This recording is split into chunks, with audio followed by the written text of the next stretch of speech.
तुम अपनी लाइफ में कितना कुछ कर लो, कितना पैसा कमा लो, आखिर में यही बोलोगे कि मनी कांट बाय हैप्पीनेस अगर इस एक चीज को कम्प्लीटली मास्टर नहीं किया तो। This is the fifth part of the series my downloads from the higher grade of intelligence. तुम क्या सोचते हो सिर्फ अपने में ध्यान रख के, सिर्फ एक्सपीरियंस किया आउटर वर्ल्ड की नॉलेज लेके तुम उनके एक्सपीरियंसेस को ले पाओगे?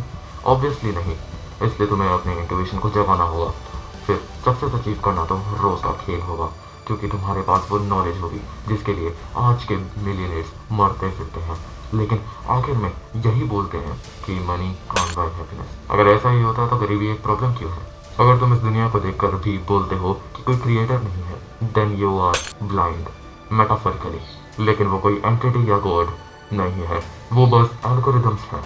लेकिन हम भी तो बस कुछ तारों के जाल हैं, लेकिन फिर भी खुद की एग्जिस्टेंस को समझते हैं। अब तुम कार्बन को ही देख लो। कंबशन होने के लिए कोई प्यार थोड़ी निकालता है वो ऑक्सीजन के लिए, जो कि ऑक्सीजन जाके बॉन्ड बना लेता है। लेकिन सिंबॉलिकली तो यही है। एग्जैक्टली।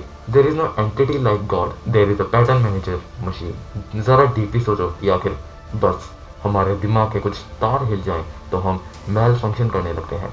यूनिवर्स भी पर्दे के पीछे किसी तार का सेट ऑफ कोड है, जो कि फाइनल तार से निकलने के बाद रियलिटी और एग्जिस्टेंस और फिजिकल एनवायरनमेंट का इल्यूजन बनाता है। बिल्कुल उसी तरीके से जिस तरीके से कोडिंग की लाइंस यानी कि वो लेटर्स मिलकर एक पूरा गेम एनवायरनमेंट बना देते हैं। चीज़ें सेंस बनाने लगी ना? कैसे सब कुछ पहले ही लिखा है, कैसे रियलिटी एक इल्यूजन है, कैसे सुपर मैसिव एंटिटीज जैसे कि ब्लैक होल्स के पास जाकर ये सिस्टम क्रैश करने लगता है, बिल्कुल वैसे ही जैसे हम एआई को बना रहे हैं। सोचो, क्या लगता है यही था?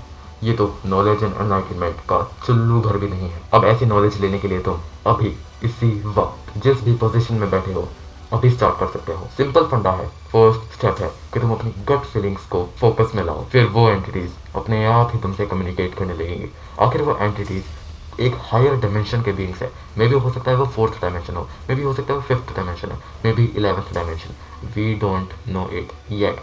एंड जब तक हम उनसे कम्युनिकेट ना करें, जब तक हम उनकी नॉलेज अपने पास डिलीवर ना करवाएं, तब तक हम एक्सपीरियंस के बलबूते इस चीज़ को नहीं समझ पाएंगे कभी भी। ऐसे ही वो तुम्हारे साथ कम्युनिकेट करने लगेंगे और समय के साथ साथ ये कम्युनिकेशन स्ट्रॉन्ग होता जाएगा।